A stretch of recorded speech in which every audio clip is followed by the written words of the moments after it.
नमस्कार दर्शकों, आपका स्वागत है आपके अपने चैनल जागरूक दिल्ली में। दिल्ली में इलेक्शन का बिगुल बज चुका है। ऐसे में क्या है निरंकारी कॉलोनी की जनता का मूड? आइए पूछते हैं निरंकारी कॉलोनी की जनता से। मैं तो यहाँ तक विश्वस्त हूँ इस बात में कि मोदी जी के नाम पर इस समय जो वोट मिल रहा है वो वोट कम से कम 413 सीटों से लेकर के और 423 सीटों तक जाएगा।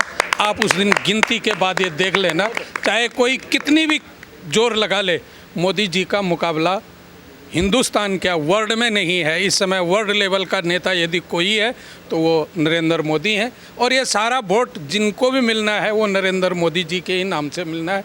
इस समय अपनी किसी की व्यक्तिगत कोई पहचान नहीं है, मोदी जी के नाम से ही वोट मिलना है, और वोट बहुत अच्छा वोटों का मार्जिन जाएगा। मैंने बता दिया कि 413 से 423 तक का उनका स्कोर बन के रहेगा। जनता क्या, सभी को राम का मंदिर चाहिए और सभी को ये भारतीय जनता पार्टी चाहिए।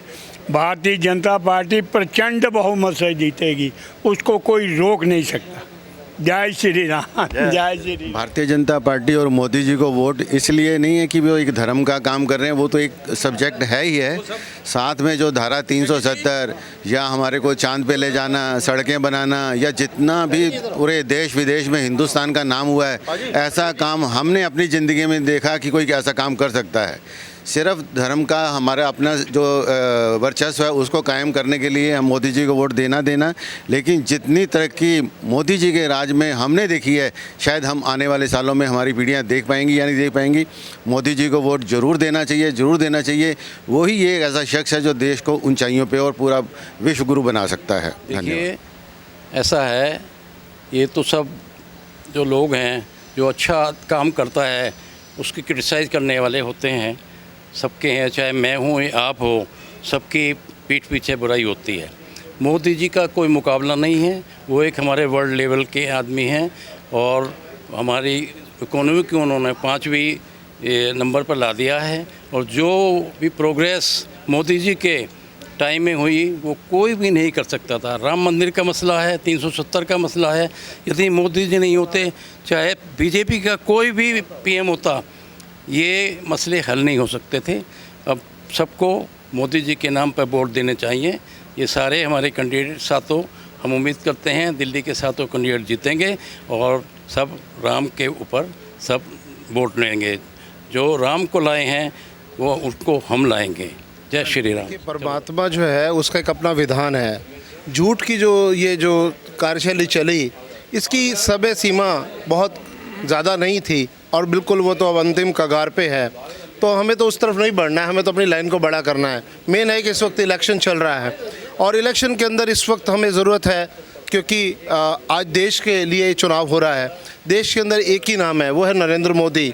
अगर हम आगे अपोजिशन में देखें तो कोई कैंडिडेट ही नहीं है।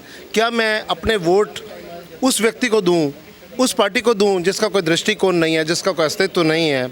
और मैं अपने वोट को वहाँ क्यों ना दूं जहाँ मेरे परिवार के लिए स्टेबिलिटी की गारंटी हो, जहाँ पे मेरे परिवार के लिए आगे रोज़गार की, बिजनेस की अपॉर्चुनिटीज़ हों, जहाँ विश्व के अंदर मैं कहीं भी जाऊँ, इंटरनेशनल प्लेयर बनूँ, और मैं अपने व्यापार को आज मैं एक्सपोर्ट कर रहा हूँ ड्यू टू मोदी जी।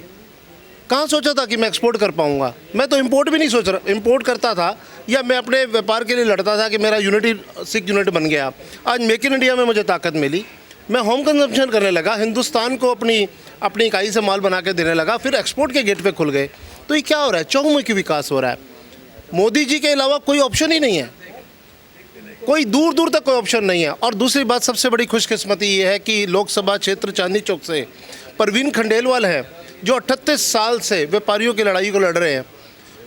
मैं एक ऑर्गेनाइजेशन है ऑल इंडिया इलेक्ट्रॉनिक एसोसिएशन, उसका प्रेसिडेंट हूँ। आप मानेंगे, इस शख्सियत ने जब हमें डिपार्टमेंट की प्रॉब्लम आई, हमारा वकील बन के वहाँ खड़े हो गए कि ये काम तुम्हें करना पड़ेगा, और वो काम हुआ। जब हमारा वकील संसद में पहुँच जाएगा और खुद जज बन जाएगा तो कहने की ज़रूरत है कि काम होगा कि नहीं होगा। एक एग्जाम्पल है, एक स्पष्ट दृष्टिकोण, एक यूनिक पॉलिसी, काम करने की नीयत और नीति के साथ चलने वाला व्यक्तित्व, ये बेस्ट कॉम्बिनेशन है। परवीन खंडेलवाल जी और नरेंद्र मोदी जी का बेस्ट कॉम्बिनेशन है। ज़रूर इस कर्म को एक अच्छी अहमियत मिलेगी, और वो अच्छी अहमियत को निभाने में सक्षम है, और हमारी लोकसभा चांदनी चौक क्षेत्र जो है पूरे हिंदुस्तान में मशहूर होने वाली है। मोदी जी का तो कोई जवाब है नहीं, ना उनका कोई अल्टरनेट है ना कुछ है। बट मोदी जी के कुछ सिपाही जो हैं वो उनके नाम को ऊपर चढ़ाएं, ना कि उनको नीचे लाएं, क्योंकि वो कुछ जगह पर जो है उनके मतलब कार्यशैली के हिसाब से काम नहीं कर पाते, ना अपना पूरा सपोर्ट दे पाते हैं।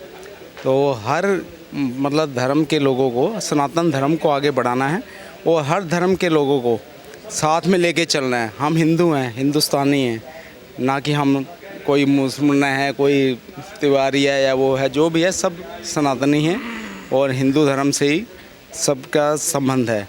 हमें हिंदू धर्म को आगे बढ़ाना है, इसके लिए हमें मोदी जी को ज़रूर मजबूत करना पड़ेगा। बट मोदी जी के सिपाही भी इस चीज़ को ज़रा गौर फरमाएं। तो मेरे अनुमान के मुताबिक तो ये है कि मोदी जी को वोट मांगने की ज़रूरत नहीं थी, थोड़ा सा वो कोताही बरत गए। किसानों के साथ ना मिलना उनके लिए भारी पड़ रहा है। आगे भी ध्यान करें, अभी भी सहयोग दें उनको, ताकि मोदी को किसी अपोजिशन का सामना ना करना पड़े। धन्यवाद। तो ये है दिल्ली की जनता। दिल्ली के आदर्श नगर विधानसभा से चांदनी चौक लोकसभा जो पड़ती है, यहाँ की जनता, इन्होंने अपने विचार रखे। इन्होंने बताया कि क्यों ये मोदी जी को वोट देना चाहते हैं और क्यों देश के लिए मोदी जी ज़रूरी हैं।